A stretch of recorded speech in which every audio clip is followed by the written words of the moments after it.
سورۃ اللیل مکی ہے. لیل مانے رات. قرآن پاک کی ترتیب کے اعتبار سے اس کا نمبر 92 ہے. نزول کے اعتبار سے اس کا نمبر 9. اس میں 21 آیتیں ہیں. بسم اللہ الرحمن الرحیم. اللہ کے نام سے شروع جو بہت زیادہ مہربان نہایت رحم کرنے والا. واللیل اذا یغشا. رات کی قسم جب وہ رات چھا جائے اور سب کو تاریکی میں ڈھانپ لے. والنہاری اور دن کی قسم اذا تجلی جب وہ روشن اور منور کر دے کہ وہ ساری چیزوں کو روشن کر دیتا ہے. وما خلق الذکر والانثى اور اس رب کی قسم جس نے مرد اور عورتیں بنائیں. ہر چیز کو مذکر اور مؤنث میں تقسیم فرمایا. ان قسموں کا ذکر کر کے جو بات بتائی جا رہی ہے یقیناً ہمارے لیے بہت اہم ہے. عربوں کا اسلوب یہ ہے کہ جب وہ قسم کا ذکر کرتے ہیں تو دو وجہ سے. ایک تو یہ کہ سامنے والے کو یقین دلانے کے لیے کہ میں سچ بول رہا ہوں. دوسری وجہ یہ ہے کہ سامنے والے کی غفلت کو دور کرنا. تو یہاں پر جو قسمیں ہیں یہ ہماری غفلت کو دور کرنے کے لیے ہیں کہ ہم اگلی بات توجہ سے سماعت کریں. ان سعیکم لشتی. اللہ اکبر. بے شک تم لوگوں کی کوششیں مختلف ہیں. کوئی جنت کی طرف جانے کی کوشش کر رہا ہے اور کوئی جہنم کے لیے کوشش کر رہا ہے. ان سعیکم لشتی. بے شک تمہاری کوششیں مختلف ہیں. تم مختلف راستوں پر ہو. فاما پس بہرحال من اعطا واتقا جس نے عطا کیا اپنا مال اللہ کی راہ میں عطا کیا اللہ کی راہ میں خرچ کیا. واتقا اور پرہیزگاری اختیار کی وہ اللہ سے ڈرا. وصدق بالحسنى اور سب سے اچھی بات یعنی اسلام کی اور نیکی کی اس نے تصدیق کی. فَسَنُيَسِّرُهُ لِلْيُسْرَى پس ان قریب ہم اس کے لیے آسانی پیدا فرما دیں گے. ان قریب ہم اسے آسانی کی طرف لے جائیں گے. وہ جنت ہے جس میں کسی قسم کا کوئی غم نہیں. وَأَمَّا مَنْ بَخِلَ اور بہرحال جس نے بخل کیا اللہ کی راہ میں مال خرچ نہ کیا. وَاسْتَغْنَا اور بے پرواہ بنا. بے پرواہ کی یہ معنی ہے کہ اسے کبھی خیال نہ آیا کہ میں اللہ کا بندہ ہوں, ہر معاملے میں مجھے اللہ کی مدد کی ضرورت ہے, لہذا میں اللہ کی بارگاہ میں جھکا رہوں, اس کا خیال پیدا نہ ہوا. وَاسْتَغْنَا بے پرواہی ہے, لاپرواہ بن گیا. وَكَذَّبَ اور جھٹلا دیا بالحسنى سب سے اچھی بات کو یعنی اسلام کو جھٹلایا. فَسَنُيَسِّرُهُ لِلْعُسْرَى پس ان قریب ہم اس کے لیے مشکل پیدا کر دیں گے, اسے مشکل کی طرف لے جائیں گے. اور سب سے بڑی مشکل وہ جہنم ہے جس میں جو کافر جائے گا پھر دوبارہ نکل نہیں سکے گا. وَمَا يُغْنِي عَنْهُ مَالُهُ إِذَا تَغَدَّى اور اس کا مال اسے اللہ کے عذاب سے نہیں بچا سکے گا. اذا تغدى جب وہ ہلاک ہوگا, جب وہ ہلاکت میں پڑے گا تو اس کا مال اس کے کام نہیں آئے گا. پیچھے آسانی اور مشکل کا ذکر ہے.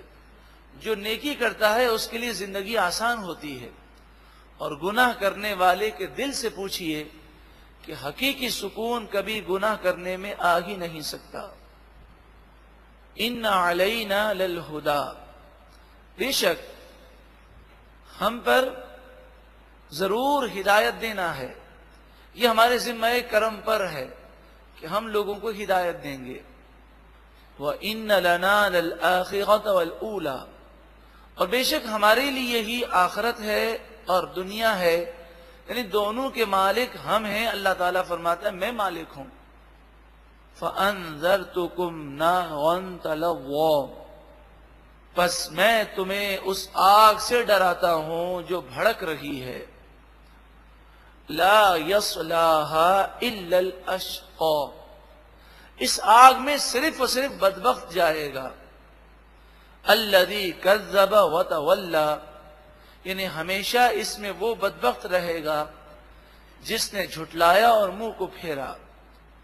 وَسَيُجَنَّبُهَا الْأَتْقَى، اور ان قریب اس آگ سے متقی، اللہ سے ڈرنے والا دور رہے گا.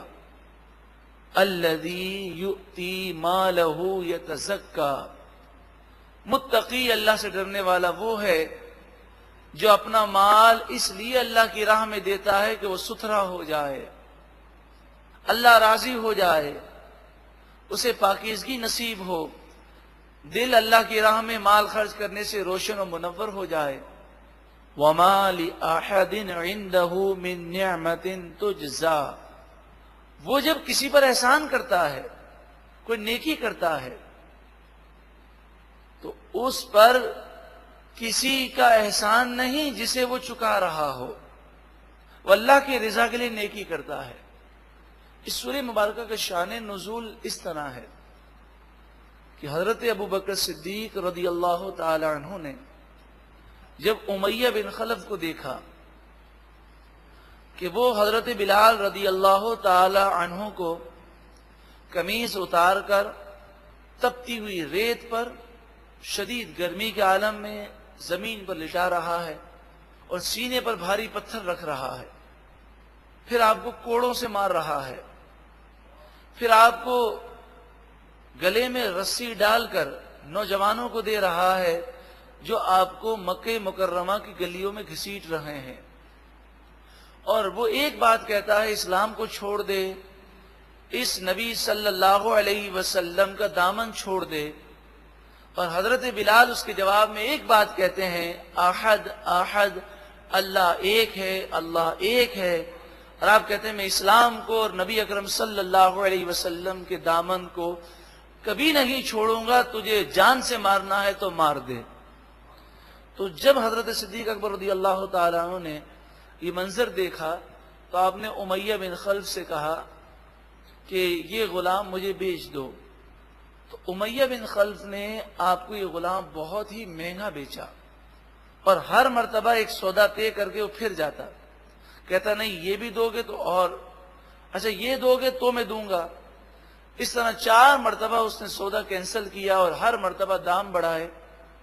اس نے جب دیکھا کہ صدیق اکبر رضی اللہ تعالیٰ عنہ اس میں بہت زیادہ دلچسپی لے رہے ہیں تو بہت ہی مہنگا، یعنی دنیا کے کئی غلام اس میں آ جائیں اتنا مہنگا آپ نے حضرت بلال رضی اللہ تعالیٰ عنہ کو خریدا اور آزاد کر دیا. تو کافروں نے پہلے تو یہ کہا کہ صدیق اکبر رضی اللہ تعالیٰ عنہ یوں تو مکے میں بہت بڑے بزنس مین مشہور ہیں، لیکن کبھی کبھی کوئی بہت پاورفل بزنس مین بھی ہو تو غلطی ہو جاتی ہے سودا لینے میں. تو ان سے غلطی ہو گئی ہے کہ اتنا مہنگا انہوں نے سودا کر لیا.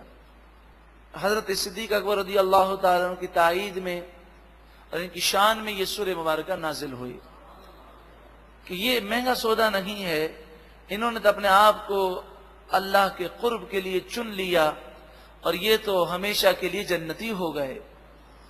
تو کافروں نے جب یہ دیکھا کہ صدیق اکبر رضی اللہ تعالیٰ عنہ کے بارے میں لوگوں کو یہ کہیں گے کہ ایک حبشہ کے رہنے والے غلام کو انہوں نے اتنا مہنگا خرید لیا، ان سے سودا کرنے میں بزنس کرنے میں غلطی ہوئی ہے تو لوگ تسلیم نہیں کریں گے. تو پھر کافروں نے ایک نئی بات کی، کہنے لگے کہ ہو سکتا ہے حضرت بلال کے خاندان میں آبا و اجداد ایسے گزرے ہوں کہ جنہوں نے صدیق اکبر رضی اللہ تعالیٰ عنہ کے آبا و اجداد پہ کوئی احسان کیا ہو. آج جو ان کی مالی پوزیشن ہے ہو سکتا ہے اس احسان کی وجہ سے ہو، تو وہ آج اپنا یہ احسان چکانے کے لیے حضرت بلال کو آزاد کر رہے ہوں. تو فرمایا وَمَا لِأَحَدٍ عِندَهُ مِن نِعْمَةٍ تُجْزَىٰ، کسی کا احسان ان پر نہیں ہے جس کا وہ بدلہ چکا رہے ہوں. إِلَّا ابْتِغَاءَ وَجْهِ رَبِّهِ الْأَعْلَى، وہ تو صرف اپنے اعلیٰ بلند و بالا پروردگار کی رضا کو چاہنے کے لیے کر رہے ہیں۔